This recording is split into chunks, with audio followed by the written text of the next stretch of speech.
management, policy, looking at the legal implications, historical perspectives, and communication.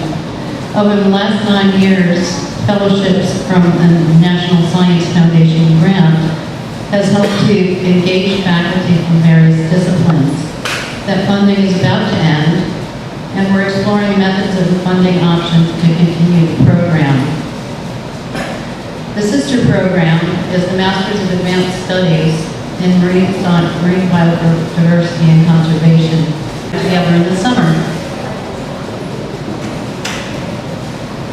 The summer program is an intensive with the goal to provide a basic conceptual framework in marine biodiversity, oceanography, geoscience, ecology, and global change through the lenses of science, economics, business, governance, ethics, and again, communication.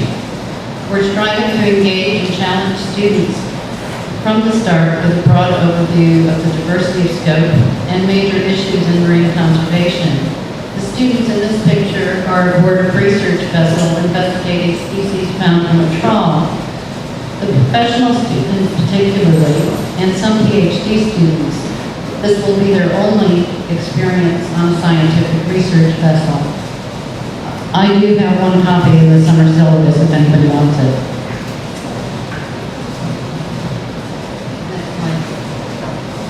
Beyond the 10-week summer class, the PhD students are required to take 2 courses in separate disciplines. For the master's students, interdisciplinary courses are developed to address the students' needs, marine law and policy, leadership skills, and more. The interdisciplinary forum is organized by the PhD students. This provides a place and a time to share their disciplines, their disciplinary research, and network peers in other disciplines. And internships are intended to provide an opportunity to network with practitioners in government agencies, NGOs, and businesses, and often results in job placements once the student receives their degree. The PhD students also participate in a group project to work together as an interdisciplinary team on a particular issue.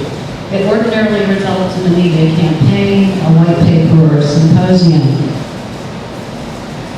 These are some of our results. One is a white paper on global change and national security. I have a couple copies of that as well. The other is an internship project with the International Union for the Conservation of Nature.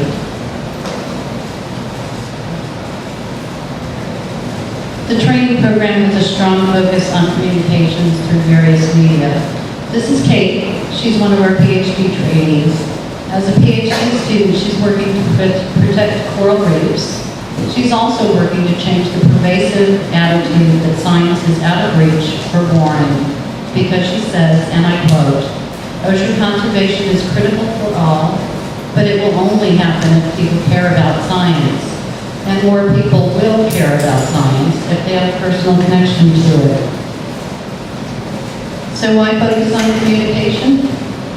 Science papers are great for tenure, but there's a disconnect between the science and the public.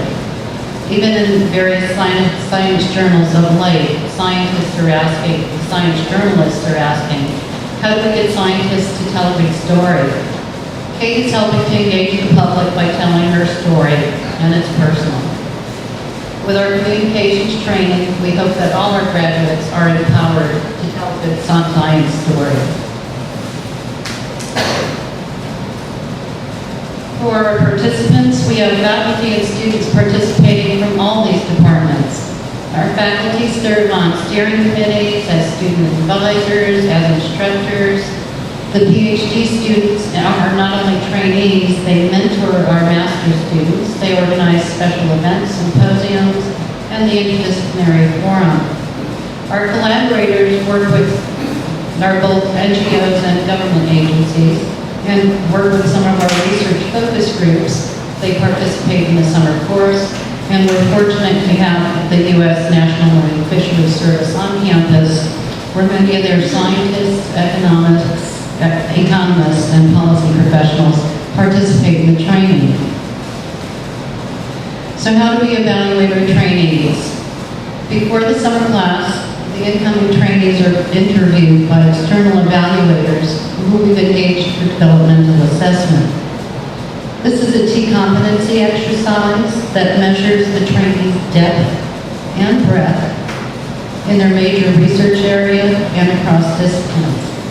The trainees are asked to map where they are today, that's the first column, 2 years from now, which would be the completion of our training program, and 5 years from now. This is Jacob.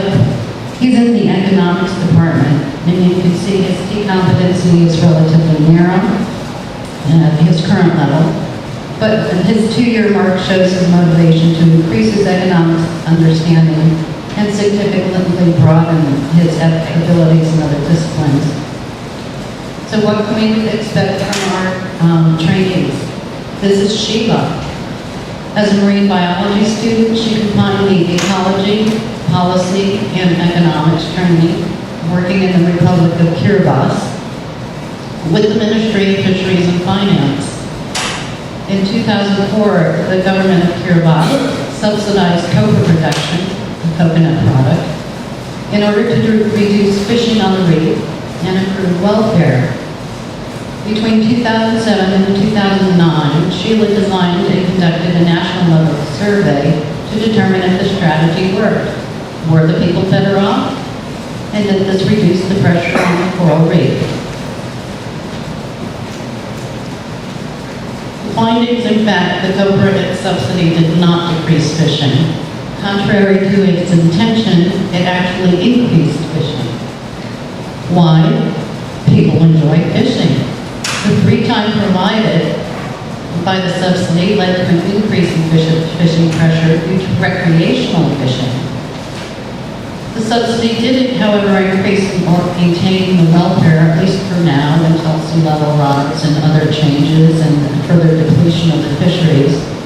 The majority of the households are aware that something needs to be done to ensure healthy fisheries in the future. These results suggest that any future copra subsidies must be complemented by fisheries regulations, creation of marine reserves. Some other options that Sheila recommended was promoting tourism based on catch and release sport fishing, because it would be an occupation that involves fishing. Promoting recreational activities that substitute fishing and perhaps have some health benefits is another option. This is another example. This is Jeff. That's him on the right. On the left is a traditional prawn trap. He combined cultural and historical analysis of biodiversity on 3 islands in Vanuatu. The issues there is that the species in different locations are called by different names, making assessment and management difficult. The database helps field workers identify species, understand their traditional uses, and any cultural significance of the species to their communities. Similarly, this is Ian, another anthropology student. Ian combines historical, cultural perspectives, working with fishing communities in New Guinea. He looks at traditional fishing practices and harvest taboos among artisanal fishery communities that have served to protect certain species from overexploitation. Recent misunderstandings in these communities about environmental protection have led to conflicts over property rights and access. These groups need to better understand the roles of the NGOs in protecting the marine resources. How do we measure success? The internships like those shown by Sheila and the IUCN white paper, the group projects like the white paper on national security and climate change, and unique chapters in the thesis that address economic policy implications in the students' research. Over the last year, and jobs. Over the last 8 years, more than 800 master's students and 400 PhDs have completed the training. Greater than 50% are serving in government agencies or with NGOs. A small number are in industry research positions. Of the academic placement, 50% of these are in joint appointments across departments or have strong strong policy research perspectives, a small number of this group were also master's students moving on to their PhDs. Sheila received her PhD in 2009 after a short postdoc at Brown University. She's now senior scientist with the Nature Conservancy's Sustainable Science Program, where she identifies and tests conservation strategies that benefit both people and nature. Jeff, our anthropologist, now works with the Waite Family Foundation, an NGO, on cultural and economic valuations of artisanal communities. Some elements of the program are more difficult to implement than others. The summer course is by far our most successful. It's fine-tuned each year by student surveys that are done weekly to see where programs need to be improved. The interdisciplinary forum is acknowledged by students in political science, anthropology, and economics as a model, and we're looking for ways to address the broader spectrum of students. Our alumni placement shows their goals are being met. Harder to implement is the second-year group project, which requires a lot of faculty time. Finding a greater role for the faculty across the university who have acknowledged their desire for full engagement. And finally, getting the university administration to support the model and find a way for its permanent placement at UCSD. In summary, I encourage you to find people in other departments. You'll be surprised how many share your interests in finding solutions that benefit our oceans and society. Tell your story, make it personal, and share that story with government agencies, policy people, and the public. And by all means, don't lose hope. Our students want to make a difference to conserve, restore, and protect our marine environment, and I think they're doing just that. In closing, I'd like to acknowledge Dr. Nancy Knowlton for her vision, Dr. Lisa Levin, the current director of the Center for Marine Biodiversity and Conservation, and Dr. Richard Norris, who chairs both the master's program and the interdisciplinary PhD program. Thank you.